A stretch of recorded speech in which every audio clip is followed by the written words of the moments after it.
여러분 안녕하십니까? 뉴스타트 1부 시작합니다. 김정은 북한 국무위원장이 열병식에서 한국과 미국을 직접 위협하는 발언은 하지 않았습니다. 북미 대화 재개 등을 염두에 두고 수위 조절에 나선 거란 분석이 나옵니다. 강진원 기자의 보도입니다.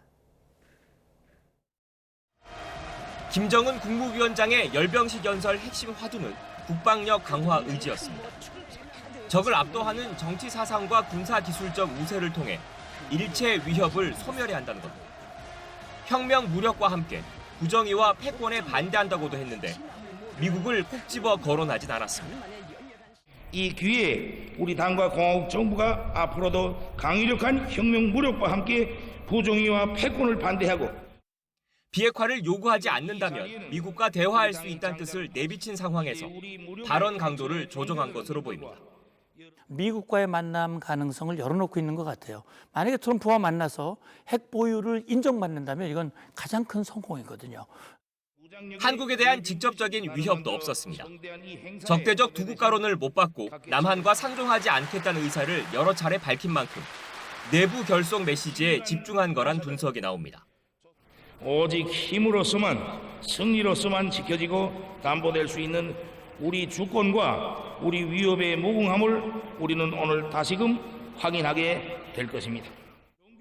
중국과 베트남 등 최고위급 인사를 보낸 나라들의 입장 또한 의식한 것으로 풀이됩니다. 중국의 시진핑 국가주석은 이달 말 경주 에이펙 정상회의에 참석할 예정이고 이번에 방북한 또런 베트남 공산당 서기장은 지난 8월엔 한국을 국빈 방문했습니다. 대통령실과 관계부처는 김정은 위원장의 의중과 앞으로의 행보를 가늠하는 데 주력하고 있습니다. 특히 북미 대화 재개 가능성에 촉각을 곤두세우는 분위기입니다. 경주 에이펙 정상회의를 계기로 한국을 찾는 트럼프 대통령과 김정은 위원장이 당장 만날 가능성은 현재로선 매우 낮다는 게 대체적인 전망입니다. 대통령실은 그러나 남북관계 개선의 과도기적 단계로 북미 대화 재개가 필요하다고 보고 외교적 노력을 계속 기울이겠다는 방침입니다. YTN 강진원입니다. 북한은 노동당 창건 80주년 열병식을 계기로 또다시 북중로 연대를 과시했습니다. 김정은 북한 국무위원장이 직접 러시아, 중국 대표단을 챙기는 등 긴밀한 우호 관계를 다졌습니다. 신웅진 기자의 보도입니다. 북한은 열병식에 참석한 러시아 대표단을 각별하게 대접했습니다. 조용원 조선노동당 조직비서와의 회담과 무기 군사기술 전시회, 평양 금수산 태양궁전 초청에 이어 김정은 국무위원장이 따로 만났습니다. 통일 러시아당 위원장 드미트리 메드베제브 동지를 만난 자리를 빌어 가장 친근한 동지인 울라지미르 푸친 동지에게 따뜻한 인사를 전한다고 말씀하셨습니다. 러시아는 북한이 우크라이나와의 전쟁에 군을 보내준 것에 대한 감사를 거듭 표했습니다. КНДР по поводу специальной военной операции, о чем вы только что сказали, в нашей памяти навсегда останется героизм воинов, которые защищали нашу землю, пришли нам на помощь. 북한은 중국도 특별하게 대우했습니다. 중국 대표단 역시 금수산 태양궁전을 찾아 참배했고 앞서 9일에는 김정은 북한 국무위원장의 접대를 받았습니다. 대표단을 이끈 리창 총리는 박태성 내각 총리와의 회담에서 혼란한 국제정세 속에서 더 긴밀하게 단결해 양국의 정당한 권익과 국제 공정성, 정의를 수호하자고 말한 것으로 전해졌습니다. 중국은 지난 2015년 노동당 창건 70주년 때는 권력 서열 5위 인사를 보냈지만 이번에는 2위인 총리로 격을 높였습니다. YTN 신홍진입니다. 한국인 대학생이 세계적인 관광지 캄보디아에서 고문 끝에 숨진 가운데 국내 유인책 일부가 체포됐습니다. 외교부는 무대응 논란에 대해 사실과 다르다며 현지 당국과 수시로 접촉하고 있다고 해명했습니다. 이광현 기자가 보도합니다. 여름 방학을 이용해 캄보디아 박람회에 다녀오겠다던 한국인 대학생이 고문 끝에 숨진 가운데 국내 유인책 일부가 경찰에 붙잡혔습니다. 현지에 가면 동료들이 통장을 비싸게 사줄 것이라며 출국을 유도한 혐의입니다. 어디까지 가담했는지에 따라서 죄명이 달라질 수가 있기 때문에 최근 유사한 사례에서 국외 이송 유인, 피유인자 국외 이송, 특수감금 등의 혐의가 적용이 됐던 만큼 아무래도 해당 혐의의 형성 여부를 집중적으로 조사하지 않을까 생각이 됩니다. 2달 넘게 피해자의 시신이 송환되지 않고 있는 가운데 온라인 커뮤니티를 중심으로 우리 정부가 구조를 외면했다는 의혹도 제기되고 있습니다. 납치를 당한 건데도 범죄자 취급을 하며 본인이 직접 신고하지 않으면 출동하지 않는다. 대사관에 연락했지만 근무 시간이 아니라는 이유로 도움을 주지 않았다는 주장입니다. 대놓고 강력범죄를 방관하는 현지 경찰에 대한 분노는 물론 우리 정부 대응에 대한 불신이 확산하자 외교부는 반박에 나섰습니다. 우선 무대응 논란에 대해선 우리 대사관이 캄보디아 경찰과 수시로 접촉하며 신속한 수사를 요청하고 있고 논란이 된 본인 신고 원칙은 대사관 자체 방침이 아니라 현지 경찰의 공식 요구라고 해명했습니다. 정부는 유가족에게도 시신 운구 절차 등을 안내하고 있다며 긴밀한 대응을 약속했지만 당분간 캄보디아 공포는 쉽게 가라앉지 않을 전망입니다. YTN 이광현입니다. 이런 가운데 이번 사건을 수사한 현지 검찰이 중국인 3명을 살인 혐의로 재판에 넘겼습니다. 현지 시간 10일 캄보디아 캄포 지방검찰청은 살인과 사기 혐의로 A씨 등 30, 40대 중국인 3명을 구속 기소했습니다. 이들은 지난 8월 캄보디아 캄포주 복고산 인근에서 20대 한국인 대학생 B씨를 살해한 혐의를 받고 있습니다. B씨가 숨진 채 발견된 지역은 한국인을 상대로 한 취업 사기와 감금 피해가 잇따라 발생한 곳입니다.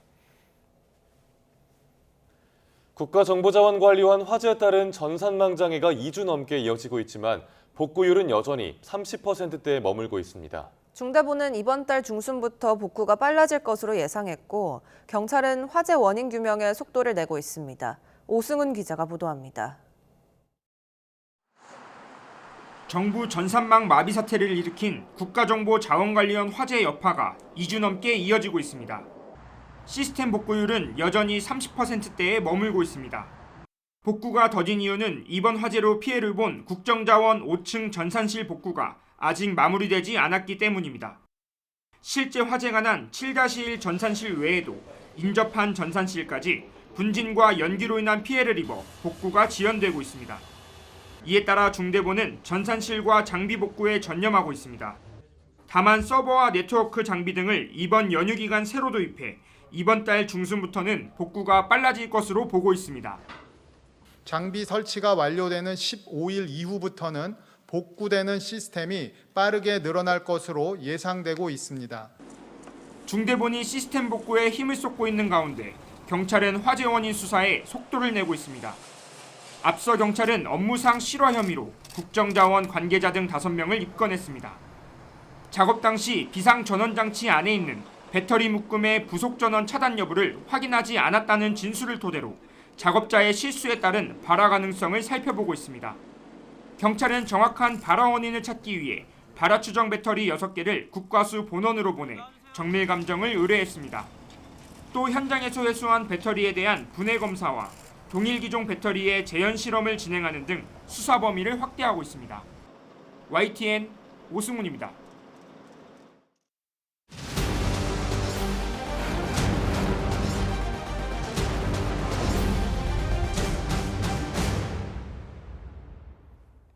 (3대) 특검 수사 과정을 짚어보는 연속보도 순서입니다. 수사 기간이 최장 150일로 늘어난 최상병 특검은 사실상 반환점을 돌았습니다. 2차례의 수사 기간을 연장하며 이른바 VIP 경로서를 규명하는 등 주목할 만한 성과를 냈는데 아직 해결해야 할 과제도 적지 않습니다. 신기혜 기자가 정리했습니다. 지난 8월 말 수사 기한을 1차 연장한 최상병 특검. 지난달 말 한 차례 더 연장을 결정하면서 우선 이번 달 말까지 수사가 가능해졌습니다. 새로 시행된 개정특검법에 따르면 최대 다음 달 말까지도 수사할 수 있습니다. 지난 7월 출범하자마자 윤석열 전 대통령의 경로설부터 겨눈 특검은 경로를 보거나 들었다는 진술을 다수 확보했습니다. 어제 법정에서는 윤석열 전 대통령이 경로했다는 사실을 알고 있었다라고 처음으로 인정한 것입니다. 기록 이첩, 회수 과정뿐 아니라 국방부 조사본부의 재조사, 박정훈 대령에 대한 항명죄 수사 과정에서 외압이 있었다는 정황도 구체적으로 드러났습니다. 수사에 반환점을 돌았다고 볼 수 있는 지난달 말에는 이종섭 전 국방부 장관에 대한 도피성 호주대사 임명 의혹까지 겨냥하며 이 전 장관을 포함한 주요 관련자들을 줄줄이 소환했습니다. 하지만 경로의 이유를 설명해줄 구명노비 수사는 상대적으로 진척이 더딥니다. 특검은 정점 윤석열 전 대통령으로 향하는 고리를 여럿 발견했다고 자평했지만 특검은 임성근 전 사단장과 그 주변 인물에서 시작해 대통령 또는 대통령실 주변 인물로 여러 통로를 통해 임성근 구명노비가 연결된 정황들을 확인하였습니다. 개신교계 로비 의혹 관련자들이 출석 요구에 응하지 않으면서 수사에 일부 제동이 걸렸습니다. 또 수사 외압과 관련해 윗선의 지시를 받은 게 아닌 자신들의 판단으로 조치한 거라는 이종섭 전 장관 등의 진술을 어떻게 직권남용 혐의로 이을 건지도 과제입니다.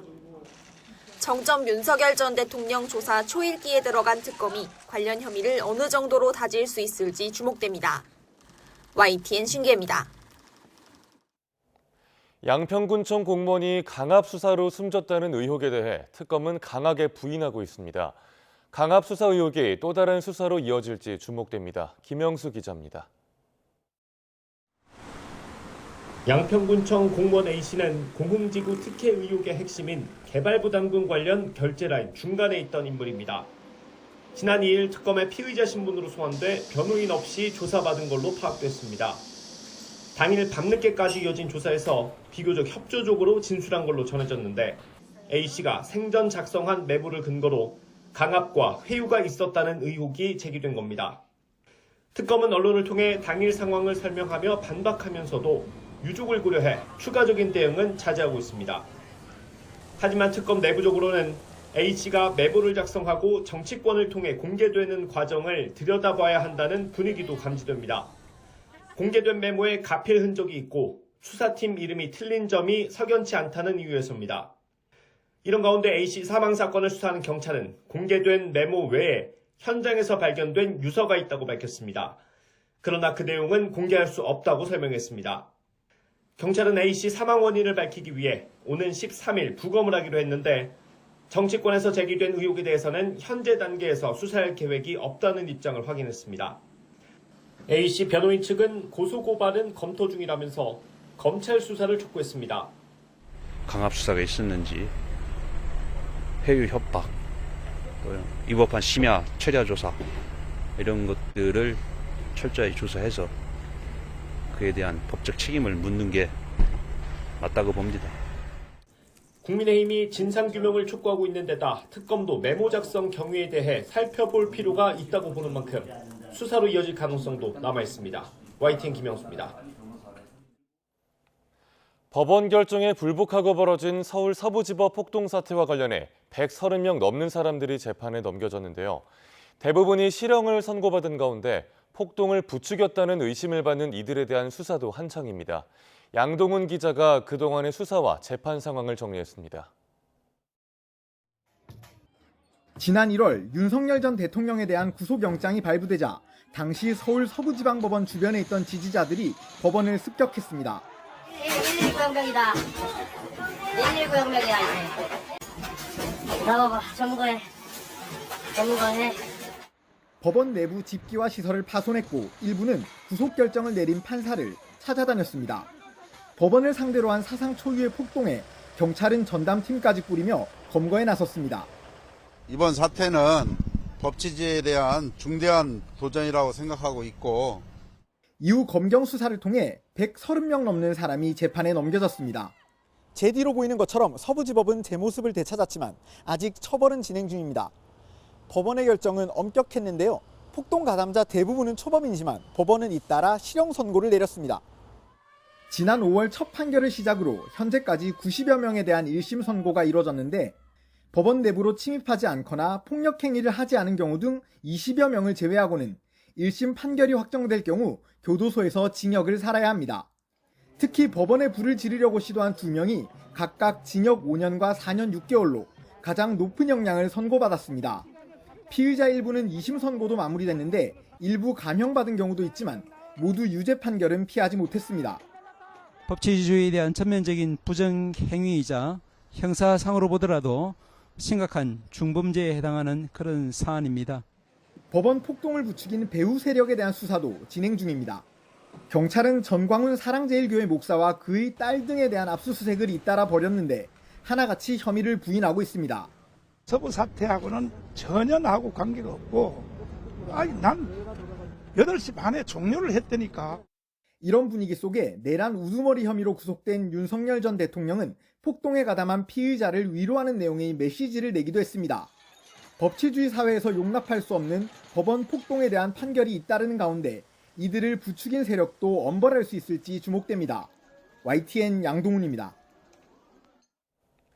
개혁신당 이준석 대표가 내년 지방선거를 앞두고 국민의힘 안철수 의원, 오세훈 서울시장 등 야권 인사와의 접촉면을 넓히고 있습니다. 두 당이 내년 선거에서 힘을 합칠 수 있을 거란 관측도 나오는데 극복해야 할 시각차가 만만치 않다는 점이 숙제로 꼽힙니다. 김철희 기자가 보도합니다. 개혁신당 이준석 대표와 국민의힘 안철수 의원이 마라톤 대회 출발선에 나란히 섰습니다. 앙숙으로까지 불렸던 두 사람이지만 지난 대선 기간 토크 콘서트를 함께 진행하며 부쩍 가까워진 모습을 과시했습니다. 관심사가 비슷하다 보니까 만날 기회가 많아지는 게 맞는 것 같습니다. 안철수 의원과 대화의 폭을 좀 넓히려고 합니다. 오세훈 서울시장까지 개혁신당과의 가교를 자처했습니다. 이른바 오철석 연대를 고리로 개혁신당과 국민의힘이 힘을 합칠 거란 예측까지 흘러나옵니다. 합당이 됐든 선거연대가 됐든 어떤 형태로든 합심 협력해서 이 무도한 폭주기관차를 견제할 필요가 있겠다. 다만 보수연대 구상이 실현되기 위해선 넘어야 할 산이 많고 높습니다. 국민의힘 내 주류, 반탄파와 탄핵의 강을 사이에 둔 입장차를 어떻게 좁히느냐가 가장 큰 과제로 지목됩니다. 이 대표는 최근 국민의힘 장외투쟁을 두고도 황교안의 길에 함께할 사람은 없을 거라며 이견을 여과 없이 드러냈고 탄핵 찬성이란 공통분모가 있는 친한계와의 관계 또한 매끄럽다고 하긴 어렵습니다. 한동훈계와는 같이 못하겠다. 그거는 그분들이 얼마나 전향적인 태도를 보이냐에 달려있다고 봅니다. 알겠습니다. 전향적인 태도를 보이지 않으면 그건 어렵겠네요. 어려울 것 같습니다. 자강론을 강조하지만 대선 이후 국민의힘 지지율 하락에 반사이익을 얻지 못하고 정체된 지지세도 고민스러운 지점입니다. 대선 과정에서 불거졌던 이 대표의 여성 혐오 논란, 또 개혁신당 인사들의 잇따른 탈당 등 내부 불안 요인 역시 여전합니다. 개혁신당은 1인당 300만 원이라는 선거비용 절감, 또 젊은 층 밀집 지역을 공략하는 선택과 집중 전략을 강조합니다. 다만 범보수 단일화 없이는 목표 달성이 쉽지 않다는 지적도 나오는데 지방선거 존재감이라는 과제를 해결할 수 있을지가 당뿐 아니라 이 대표 정치 생명에도 적잖은 영향을 줄 전망입니다. YTN 김철입니다.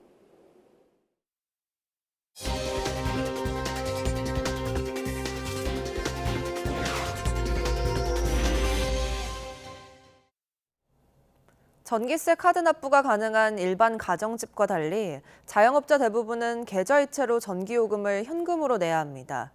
한국전력이 일정 전기 사용량을 넘어서는 경우 계좌이체 요금 납부를 원칙으로 하고 있기 때문인데요. 자영업자들은 어려움을 호소하고 있습니다. 윤웅성 기자가 보도합니다. 고사양 컴퓨터 100대가 넘는 대형 PC방은 연중무휴 24시간 운영되다 보니 전기 사용량이 다른 업장보다 유난히 많습니다. 한 달 평균 전기요금이 200만 원가량, 냉방 수요가 많은 여름철에는 400만 원이 넘습니다. 상황에 따라 나눠낼 수 있으면 좋으련만 불가능한 게 현실입니다. 가끔 이제 한 번씩이고 나머지는 거의 다 카드로 돈을 낸다고 하거든요. 유독 전기요금만 무조건 현금으로 빨리빨리 내세요. 이게 좀 많은 애로사항이 있습니다. 객실이 30개에 달하는 숙박업소 역시 TV와 에어컨, 각종 전열기구 등으로 매달 전기세 수백만 원을 현금으로 부담하고 있습니다. 한 달 전력 사용량이 20kW를 넘는 경우 카드 대신 계좌이체로 내야 한다는 한국전력의 규정 때문입니다. 특히 앱을 이용해 숙소를 예약하는 경우가 대부분이라 플랫폼 업체 정산이 이뤄지기까지 일시적인 자금난에 시달리는 경우도 부지기수입니다. 우리가 이제 살다 보면은 갑자기 급한 일이 있을 수도 있고 경기가 힘든데 그래도 조금 융통성 있게 돈을 돌릴 수 있지 않을까 싶어요. 그런데 한전의 카드 납부 기준은 지난 2014년 7kW에서 20kW로 상향된 뒤 그대로 멈춰 있습니다. 이래서 1.3%에 달하는 카드 수수료를 부담하면 전기요금 상승으로 이어질 수 있어 대상을 넓히기 어렵다는 게 한전의 입장입니다. 소상공인, 자영업자 이런 분들에 대해서는 하루빨리 한전이 카드를 쓸 수 있도록 조치하는 게 정당하다고 생각합니다. 그나마 연매출 3억 원 이하 소상공인에 한해선 카드로 납부할 수 있도록 하는 부담 경감 크레딧 제도와 관련한 한전 시스템이 뒤늦게 지난달 30일 첫 발을 뗐습니다. 한전의 부채도 200조 원에 달하는 만큼 지방세 납부의 경우 정부와 카드사의 협약에 따라 수수료를 면제하는 것처럼 제도적 지원 방안을 고민해야 한다는 목소리도 나옵니다. YTN 윤홍성입니다. 삼성전자 주가가 9만 원대로 올라서면서 목표 주가를 10만 원을 넘어 12만 원까지 제시하는 증권사들도 생겨나고 있습니다. 시장에서는 14일 잠정 실적 발표를 주목하고 있는데 10조 이상의 영업이익을 내놓는다면 추가 상승의 탄력을 받을 수 있을 것으로 보입니다. 류환홍 기자가 보도합니다. 코스피가 3,610선에 올라선 날 외국인 순매수 1조 원 중 6천억 원이 삼성전자에 쏠렸습니다. D램 수요 급증과 HBM3E 엔비디아 납품 소식으로 AI, 인공지능 열풍에 뒤늦게 올라타면서 2분기에 저점을 찍었다는 분석이 나오고 있습니다. HBM 가격뿐만이 아니라 흔히 말하는 레거시 D램 가격들도 동반 강세를 보이고 있고 AI 산업 호황에 따라서 반도체 채택 비율이 지속적으로 확대될 가능성이 높기 때문에 삼성전자의 실적 확대가 AI 산업과 맞물려 가면서 확대될 가능성이 좀 높아 보이고요. 14일 잠정 실적 발표에서 2분기 영업이익 2배인 10조 이상을 내놓을 수 있다면 상승 탄력은 더할 것이란 전망이 많습니다. 일부 증권사는 목표 주가를 12만 원까지도 높였지만 6세대 HBM4에서 SK 하이닉스를 뛰어넘는 성과를 보여줘야 할 것이란 시각도 있습니다. 이번에 이제 엔비디아에 정말 오랜만에 그 HBM3 12단이 드디어 이제 통과를 받았다고 하는데 이게 끝이 아니고 HBM4까지 연결이 돼야죠. 그래서 내년에 이제 HBM4에 삼성전자가 이제 그 엔비디아 쪽에 들어가는 게 이게 반드시 좀 필요하고요. 지난 5월 이후 5개월 만에 다시 1,420원대로 올라선 원달러 환율도 부담입니다. 한 차선을 우려한 외국인 투자자들의 손바꿈 현상이 나타날 수 있기 때문입니다. 또한 현재 검토 단계로 알려진 미국의 반도체 품목 관세가 현실화할 경우 주가가 급락할 수 있는 악재가 될 수 있습니다.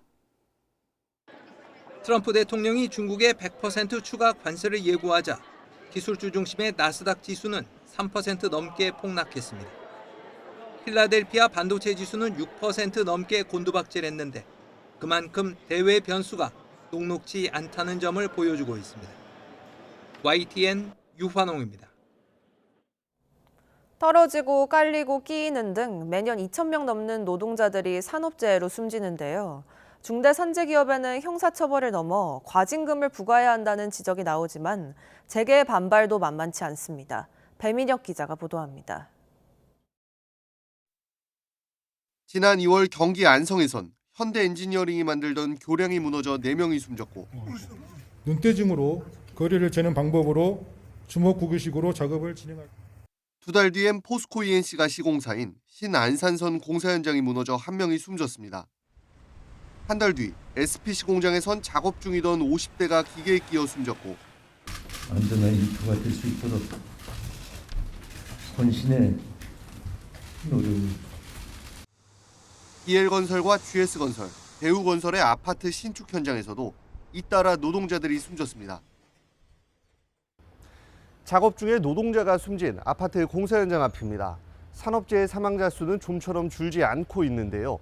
지난 2018년엔 2,000명을 넘겼고 재작년엔 2,016명, 지난해엔 2,098명에 달했습니다. 산업 현장에서 사망자 등이 발생하면 사업주나 경영 책임자를 처벌할 수 있는 중대재해처벌법 시행에도 아직은 뚜렷한 변화가 없는 겁니다. 더 효과적인 대책이 필요하다는 지적 속에 이재명 대통령은 징벌적 손해배상을 언급하고 나섰습니다. 그래서 처벌 대상을 넓히면 반발이 심할 것 같고 그 징벌 배상을 범위를 좀 넓히는 건 어떠세요?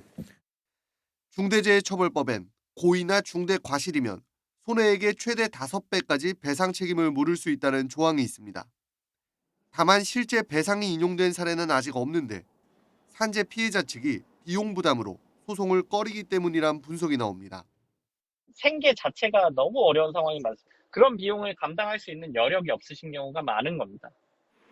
정부가 직접 기업에 과징금을 부과하는 게 산재 예방에 더 효과적이란 지적이 나오는 이유입니다. 실제로 정부가 산재 사망 반복 기업 등에 과징금을 물리겠다고 나선 가운데 최대 100억 원까지 부과할 수 있게 하는 법안까지 발의됐습니다. 다만 재계에선 기업 활동을 너무 위축시킬 수 있다며 우려의 목소리도 나옵니다. 분명히 그 경영 활동이 위축될 수밖에 없고 나아가서 이제 중소업체들은 이제 도산까지 이제 이어질 수 있다라는 좀 우려감이 좀 큰 상황이거든요.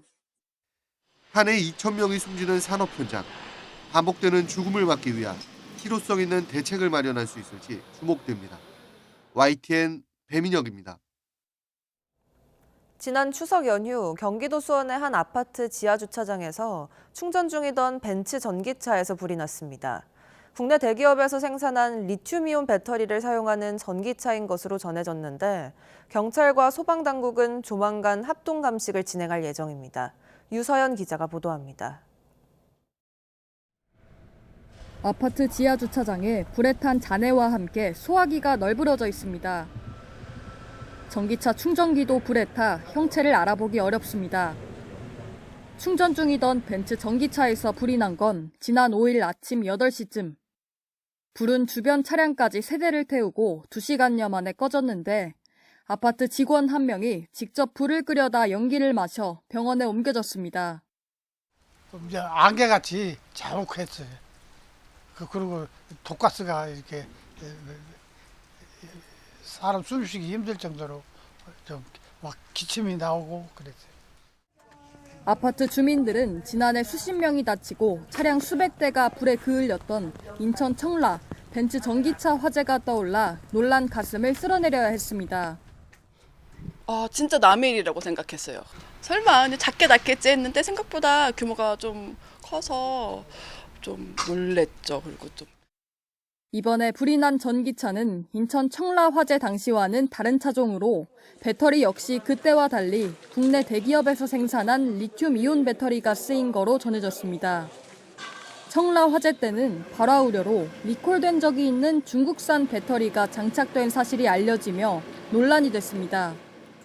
거듭된 전기차 화재로 불안이 커지자 벤츠코리아는 이번 사고로 인해 불편을 겪는 분들에 대해 안타깝게 생각하고 있다며 소방 등 정부 당국의 협조에 정확한 원인 확인을 위해 최선의 노력을 다하겠다고 밝혔습니다.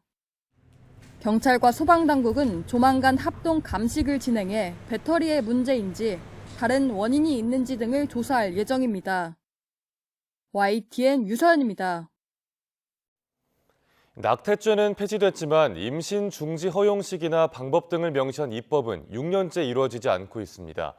법의 공백 속에 여러 문제가 계속되자 정부가 임신 중지 약물 허용을 국정과제로 정하고 여당은 관련 법 개정에 착수했는데요. 반발도 만만치 않습니다. 염혜원 기자입니다. 헌법재판소의 헌법 불합치 결정으로 지난 2021년부터 형법상 낙태죄는 폐지됐습니다. 헌재는 임신 중지 가능 시기와 방법 등에 대한 입법을 주문했지만 국회는 묵묵부답. 이런 이유로 현재 우리나라에서는 임신 중지 약물이 불법입니다. 그동안 2차례 약품 허가 신청을 냈던 업체는 식약처에 보완 자료 요구에 자진 철회했습니다. 세계보건기구가 필수 의약품으로 지정했고 90여 개 나라에서 쓰이고 있는 약을 우리는 SNS 등을 통해 은밀하고 위험하게 구입하고 있습니다. 정품인지 알 수 없는 약을 수십만 원에 사고 부작용은 감수해야 합니다. 지난해엔 740여 건의 불법 유통이 적발됐지만 실제 거래는 훨씬 더 많은 거로 추정됩니다. 더 이상 눈 감을 수 없는 지경에 이르자 정부는 임신 중지 약물 합법화를 추진하기로 결정했습니다. 다만 넘어야 할 산이 많습니다. 첫 번째 관문은 입법. 여당은 낙태 한계 조항 삭제와 임신 중지 약물 허용, 건강보험 적용 등의 내용을 담은 개정안을 발의했습니다. 여성의 건강, 제 생산권 보장에 대한 많은 분들의 마음이 모아져서 새로운 법이 발의된 것으로 알고 있습니다. 그 부분에 대해서 저는 여성가족부도 적극적 의견을 내고. 두 번째는 반대 여론입니다. 종교계는 물론 의료계에서도 태아의 생명권 논쟁이 여전하고 약물의 위험성에 대한 경고도 나옵니다. 아기를 약물로 죽이는 것은 살인입니다. 낙태약물 도입은 국가가 공식적으로 살인을 허용한다는 의미입니다. 6년 전 낙태죄 폐지로 여성의 자기결정권과 태아의 생명권 사이에 법적 논쟁은 종지부를 찍었지만 사회적 합의라는 더 큰 숙제는 아직 우리 앞에 놓여 있습니다. YTN 염혜원입니다. 지난해 장기 이식을 기다리다가 숨진 환자가 3,000명을 넘은 걸로 나타났습니다. 이식을 희망하는 대기자는 계속 느는데 뇌사 기증 사례는 제자리 걸음이어서 대책 마련이 필요합니다. 권민석 기자가 보도합니다. 병마를 떨쳐내고 새 삶을 얻기 위해 장기 이식을 기다리는 환자는 해마다 늘고 있습니다. 올해 6월 기준으로 장기 이식 대기자는 5년 전보다 30% 가까이 증가해 4만 6천 명을 넘었습니다. 하지만 뇌사 상태에서 장기를 나누는 기증자 숫자는 답보 상태를 면치 못하고 있습니다. 지난해 뇌사 기증자는 무려 12년 만에 400명 아래로 내려갔고 올해도 별반 나아지지 않았습니다. 이 때문에 마지막까지 장기 이식을 바라보다 삶을 마감한 사망자가 3,096명이나 나왔습니다. 신장과 췌장 이식 대기 기간이 7년을 넘는 등 지푸라기조차 잡을 수 없는 막막한 현실이 하염없이 계속되는 겁니다. 미국과 스페인, 스웨덴, 독일 등에 비해 현저히 떨어지는 뇌사 기증률을 높이기 위해선 뇌사자의 신체 훼손에 대한 환자 가족의 강한 거부감을 줄이는 게 관건입니다. 장기 기증이 누군가의 죽음에서 끝나는 게 아니라 또 다른 누군가의 삶으로 이어지는 특별한 연결이라고 생각을 한단 말이에요. 그런 마음으로 저희 유가족들도 힘을 내서 살 수가 있고. 심장이 멈춘 뇌사자의 장기도 기증할 수 있도록 대상을 확대하는 제도 역시 검토해 볼 만합니다. 뇌사자 1명의 숭고한 결단이 평균 3명을 살릴 수 있어 장기 기증 활성화가 시급하다는 목소리가 꾸준히 나옵니다. YTN 권민석입니다. 무척 추동물인 문어는 인간과 다른 방식으로 진화했으면서도 매우 높은 지능을 가진 신비한 생명체입니다. 특히 다리 8개가 각각 뇌를 갖고 있다고 할 정도로 독자적으로 움직이는데 이런 섬세한 행동을 분석해 로봇으로 만드는 시도가 활발합니다. 장하영 기자가 취재했습니다. 기어다니며 바닥을 탐색하는 문어. 다리 하나는 빨판을 세우며 움켜쥐는 동작을, 또 다른 다리는 구부리고 뻗는 동작을 취합니다. 설 때는 다른 다리가 버팀목 역할을 하고 걸을 땐 뒤쪽 다리를 밀면서 앞쪽 다리는 컨베이어 벨트처럼 굴리는데 쉬고 있는 다리도 있습니다. 8년 동안 6개 지역에서 야생 문어 25마리를 촬영해 분석한 미국의 연구팀은 문어가 구부리고 수축하고 늘리고 비트는 4가지 변형을 통해 12가지 동작과 15가지 행동을 할 수 있다고 정의했습니다.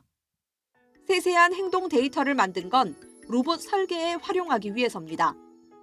문어 다리에는 신경세포의 60% 이상이 몰려 있는데 뇌와의 상호작용 없이 빨판으로 직접 느끼고 판단해 움직임을 조절합니다. CNS, that central nervous system, has got 80 million neurons in there. Okay, that's a big brain. But what's crazy down here is that in the rest of the body, including all of these 8 arms and the 200 suckers on every arm, there are 300 million neurons. This is really bizarre. 영국에선 이런 독자적인 흡입 지능을 이용해 중앙 컴퓨터 없이 자체적으로 움직이는 로봇 팔이 개발됐고 에너지를 적게 쓰면서 방향을 자유자재로 바꾸며 유영하는 문어 수중 탐사 로봇도 나왔습니다. When I pull this cable, and this is the way, so at the end of the movement it is rigid and the same as the octopus arm, so it can grasp objects and then pull them towards itself for eating, for example. 중국에선 손가락 장갑과 연동해 움직임을 원격 조종하는 문어 로봇. 자기 무게에 260배 넘는 물건까지 안전하게 들 수 있는 3D 프린트 로봇도 선보이고 있습니다. YTN 장하영입니다. 최근 제주도에서 국내 조류 생태 연구가들을 흥분시킨 일이 일어났습니다. 멸종 위기종 검독수리의 둥지가 77년 만에 발견된 건데요. 국립생태원이 본격적으로 번식지 연구를 진행하기로 했습니다. 보도에 이문석 기자입니다. 큰 새 2마리가 커다란 날개를 펴고 비행합니다. 멸종위기 1급 맹금류 검독수리입니다.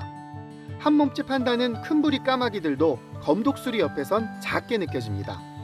겨울 철새로만 여겨지던 검독수리 한 쌍이 한라산 국립공원 절벽에 둥지를 틀었습니다. 소나무 가지 따위로 지은 지름 2m 둥지에선 새끼도 한 마리 관찰됐습니다. 몸이 흰 털로 덮인 새끼가 먹이 구하러 떠나는 어미 쪽을 바라보면서 빨리 오라는 듯 짹짹거립니다. 이 화면을 본 조류생태 연구자들은 환호성을 질렀습니다. 우리나라에서 검독수리 둥지, 다시 말해 번식지가 발견된 게 무려 77년 만이기 때문입니다. 1년 전 이 둥지 근처에서 새끼 검독수리가 발견된 것이 서식지 조사로 이어지는 계기가 됐습니다. 검독수리 가족은 지난 7월 둥지를 떠난 상태인데 되돌아올 거로 전망됐습니다. 저희는 검독수리가 번식지를 쉽게 옮기지 않는 특성을 고려해서 앞으로도 같은 장소에서 번식할 가능성이 높다고 생각합니다. 국립생태원은 제주도에서 번식지가 발견된 만큼 다른 개체나 둥지를 찾기 위해 앞으로 검독수리 생태 연구를 본격 추진하기로 했습니다. YTN 이문석입니다. 피난민들의 끝없는 귀양 행렬이 이어지는 가운데 이스라엘군이 철수한 가자시티엔 하마스가 복귀해 통제하고 있습니다. 하마스의 무장 해제가 핵심인 평화구상 2단계의 걸림돌이 되지 않을까 우려가 나오는 가운데 인질이 석방되는 13일 트럼프 대통령은 이집트에서 가자 휴전 정상회의를 주재할 예정입니다. 박영진 기자가 보도합니다. 휴전 합의 발표 이후 가자시티로 돌아온 피난민은 50만 명. 이스라엘 군사작전 이전 인구의 절반가량이 돌아왔지만 폐허가 돼버린 고향에서 머물 곳조차 없는 주민들이 대부분입니다. 이스라엘군이 철수한 가자시티엔 소총을 들고 공면을 한 하마스 대원들이 돌아왔습니다. تقوم القوات الداخلية بالانتصار على مستوى قطاع غزة بالكامل المناطق التي غير خاضعة لسيطرة الاحتلال ولكن تكون الانتصار الأكبر في المفترقات وفي الأسواق. BBC 방송은 하마스가 이스라엘군이 떠난 지역의 통제권을 다시 확보하기 위해 대원 7,000명을 소집했다고 보도했습니다. 또 군인 출신의 지역 책임자 5명을 임명했다고 전했습니다. 하마스는 평화구상 2단계의 핵심인 무장 해제는 받아들일 수 없다고 이미 밝힌 바 있습니다. We are not going to be disarmed as long as we are not sure that this will lead by any other means to have an independent self-sovereign state. 트럼프 대통령의 2단계 평화 구상이 어떻게 출발할지 더 복잡해졌다는 우려가 나오는 가운데 13일 정오 인질 석방 시한을 앞두고 이스라엘은 석방 대상 팔레스타인 수감자들을 이송하기 시작했습니다. 또 생존 인질 20명을 맞을 준비도 하고 있습니다. 트럼프 대통령은 인질 석방에 맞춰 이스라엘과 이집트를 방문하고 가자 휴전 정상회의를 주재할 예정입니다. YTN 박영진입니다. 미국 미시시피주 북서부 릴랜드 지역의 한 고등학교에서 홈커밍 미식축구 경기 뒤 총격 사건이 일어나 4명이 숨졌다고 CNN과 AP통신이 보도했습니다. 총격 사건은 현지 시간 11일 0시쯤 하이델버그 고등학교 캠퍼스에서 발생한 것으로 추정되고 있으며 지금까지 4명이 숨지고 최소 12명이 부상을 입은 것으로 전해졌습니다. 하이델버그 고등학교 풋볼팀은 어제 캠퍼스에서 홈커밍 경기를 진행했습니다. AP통신은 이번 총격이 정확히 언제 일어났는지, 경기장과 얼마나 가까운 곳에서 발생했는지 아직 확인되지 않았다고 보도했습니다. 가루 녹차인 말차가 젊은 층 입맛까지 사로잡으면서 세계적으로 큰 인기를 끌고 있습니다. 하지만 기후변화로 인한 공급량 부족에 관세 영향까지 더해지면서 가격은 급등하고 있습니다. 김잔디 기자의 보도입니다. 녹차잎을 곱게 갈아서 만든 말차. 건강에도 좋고 부드러운 맛과 풍미가 일품인 말차를 즐기는 사람들이 부쩍 늘고 있습니다. 말차 음료뿐 아니라 말차가 들어간 아이스크림, 쿠키, 빵 등을 즐기는 사람들로 카페가 북적입니다. I have matcha every morning. It's actually my go-to drink. It's kind of how I start the day. What have I noticed about the pricing? It's definitely started to go up. 고운 빛깔의 다양한 음식에 활용되는 말차는 일반 녹차보다 항산화 성분인 카테킨과 아미노산 등이 더 많이 들었습니다. 최근 1, 2년 사이 말차 음료와 디저트를 찾는 손님이 눈에 띄게 늘면서 가격도 급등했습니다. 전 세계적인 말차 열풍에 일본 말차용 찻잎 가격은 1년 새 2배 이상 올랐고 일부 고급 제품은 품귀 현상을 빚고 있습니다. So the price has skyrocketed. Yeah, for us it's more than doubled, and we weren't expecting that at all. 올해는 특히 기후변화와 인력 부족으로 인해 일본 말차의 공급량이 감소한 데다 관세까지 더해지면서 가격을 더욱 끌어올리고 있습니다. 미국에 들어오는 일본산 말차에는 15%, 중국산 말차에는 거의 38%의 세금이 부과되고 있습니다. The shortage of available leaf against the sudden extreme popularity of matcha. Additional to that, we will also certainly see an increase in price due to tariffs. 말차 가격 인상은 전 세계적인 현상으로 전문가들은 고급 일본산 말차 가격이 올해 최대 70%까지 오를 것으로 전망했습니다. 젊은 층 사이 SNS를 통해 인기몰이 중인 말차. 동양의 전통 다도에 대한 호기심이 더해져 녹색 열풍을 일으키고 있습니다. YTN 김잔디입니다. 우루과이에는 남성들로만 이루어진 147년 된 작은 공화국이 있습니다.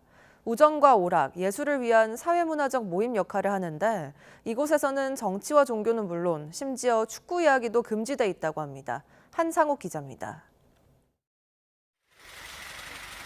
우루과이 수도 몬테비디오의 푼타 카레타스 지역에는 남성들만의 아주 작은 공화국이 있습니다. 파르바 도무스라는 이름의 이 공화국은 자체 국기와 국가, 화폐도 있습니다. 파르바 도무스라는 이름은 라틴어로 작은 집 큰 휴식을 뜻하는 파르바 도무스 마그나 퀴에스에서 유래했습니다. 한 블록 전체를 차지하는 정원이 있는 신고전주의 양식의 저택이 공화국의 영토입니다. 100년도 더 전에 어부들이 시작한 이 모임은 현재 회원 150명으로 147주년을 맞이했습니다. 파르바 도무스는 우정과 오락, 예술을 위한 사회문화적 모임 역할을 합니다. 회원들은 앤티크 자동차 행진과 화려한 의상 등으로 성대한 연회를 즐기며 축제를 엽니다. Lo disfruto y no falto a una convocatoria para recibir a un visitante, a un amigo o cuando nos toque mostrarla. 이곳에서는 정치와 종교는 물론 심지어 축구 이야기도 할 수 없습니다. 과음도 안 됩니다. 회원들은 대화와 카드게임, 음악과 예술에 집중합니다. A mí me llena bastante, me llena el alma venir a Parvamos. Vengo con mucho gusto, ya hace 11 años. O sea, primero, como digo siempre, me sentía, cuando empecé a venir, me sentía como sapo de otro pozo. Me sentía incómodo porque decía, ¿qué hago acá adentro? Me lo cuestioné en algún momento. Y después digo, me siento como pez en el agua. ¿Por qué? Encontré mi lugar. 역사적으로 여성은 제외됐지만 오늘날에는 대부분의 행사에 참석할 수 있습니다. 하지만 회원 전용 비공개 모임은 여전히 남성만 입장 가능합니다. YTN 한상욱입니다. 오늘 새벽 2시 반쯤 서울 올림픽대로 동작대교 남단 근처를 달리던 포르쉐 차량이 도로 가드레일을 들이받았습니다. 사고의 충격으로 바퀴들이 떨어져 나가는 등 차량이 심하게 훼손됐고 동승자가 다쳐 병원으로 옮겨졌습니다. 경찰은 우선 차량이 빗길에 미끄러진 걸로 보고 있습니다. 다만 사고 차량이 다른 차와 마치 경주를 벌이듯 빠르게 달렸다는 목격자의 진술도 나온 만큼 이를 고려해 정확한 사고 경위를 조사할 계획입니다. 어젯밤 11시 10분쯤 경기 가평군 청평면에 있는 횟집에서 불이 났습니다. 이 불로 가게를 운영하던 40대 남녀 2명과 10대 남녀 2명 등 일가족 4명이 숨졌습니다. 소방당국이 한때 관할 소방서 인력 등을 모두 동원하는 대응 1단계를 발령하고 진화 작업을 벌인 끝에 3시간 반 만에 모든 불이 꺼졌습니다. 경찰과 소방은 날이 밝는 대로 합동 감식을 진행해 정확한 화재 원인을 조사할 계획입니다. 엄마를 향해 달리던 소녀 한이가 40년 만에 고등학생 모습으로 돌아왔습니다. 조연이었던 나엘이가 주인공이 됐고 배경도 현재 서울로 바뀌었는데요. 원작자와 제작진이 밝힌 탄생 비화를 김승환 기자가 전해드립니다.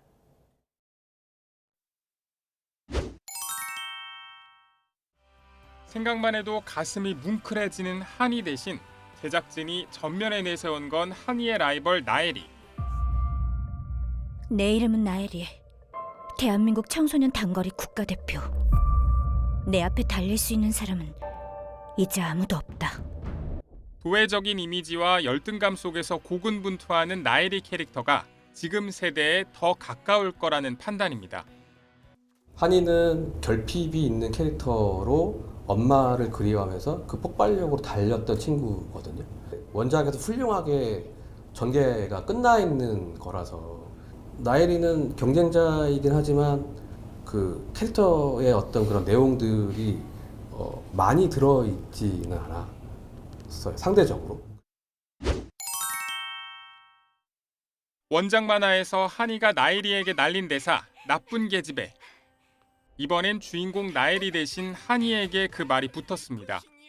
극장용 애니로서 눈길을 끌고 원작과는 또 다른 정체성을 갖게 된 겁니다. 저도 이제 처음에는 제목이 이러면 어떡하냐 이런 식으로 좀 반대를 했었는데 원작에 너무 충실한 내용을 만들기보다는 그 사람들이 기억할 만한 그 내용을 바탕으로 이야기를 새로 썼다고. 1985년 만화 잡지 보물섬 연재를 시작으로 40년 동안 자식처럼 키워온 달려라 한이. 그동안 수많은 영화화 제안이 그저 한이를 이용하려는 것 같아 거절했습니다. 보랏빛 머리로 젊은 감각을 드러낸 70대 원작자의 마음을 움직인 건 바로 이 한마디였습니다. 내 한이 팬이라고 그리고 또 만화가서 꿈꿨던 그런 분이고 내가 한이 팬이어서 한번 나이를 가지고 만들어 보겠다는 바람에 두 말도 안 했습니다. 그땐 미안했어. 부러워서 그랬나 봐. 옛날 작품이나 이번 신작이나 한이를 통해 하고 싶은 말은 그대로입니다. 옛날 한이나 뭐 지금 한이나 갖고 있는 본성, 근성은 그대로다 이렇게 생각을 해요. 이웃을 좀 더 배려해주고 사랑하는 마음, 그런 진실한 사랑을 알아가는 과정들이 중요하니까요. 누군가에겐 추억으로, 누군가에겐 새로움으로 다가올 달려라 한이의 귀환은 한국 애니메이션에도 새로운 이정표가 될 전망입니다. YTN 김승환입니다. 프로야구 정규리그 3위 SSG가 9회 말에 터진 김성욱의 극적인 끝내기 홈런을 앞세워 삼성을 4대3으로 꺾고 준 플레이오프 승부를 원점으로 돌렸습니다. SSG는 3대2로 앞선 9회 초 마무리 조병현이 삼성 강민호에게 동점 적시타를 맞고 동점을 허용했지만 이어진 9회 말 공격에서 김성욱이 삼성 후라도를 상대로 왼쪽 담장을 넘어가는 솔로 홈런을 터뜨려 승부를 결정지었습니다. SSG의 홈인 인천에서 1승 1패로 맞선 두 팀은 하루를 쉬고 13일 대구에서 3차전을 이어갑니다.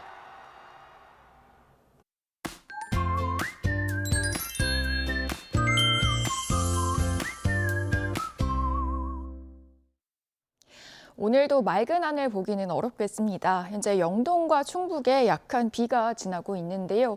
오늘은 주로 동풍을 맞는 영동을 중심으로 비가 이어지겠고 점차 그 밖에 동쪽 내륙에도 비가 오는 곳이 있겠습니다.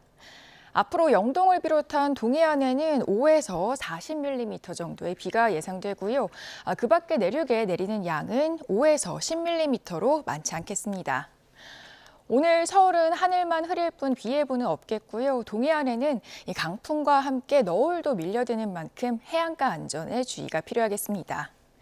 현재 기온 살펴보겠습니다. 서울이 17.6도, 광주가 21.9도, 창원은 19.9도를 보이고 있는데요. 오늘 서울 한낮 기온은 23도로 어제보다 조금 낮겠고요. 약한 비와 함께 남부에서도 어제보다 늦더위가 덜하겠습니다. 광주가 26도, 대구 24도 보이겠습니다. 날씨였습니다.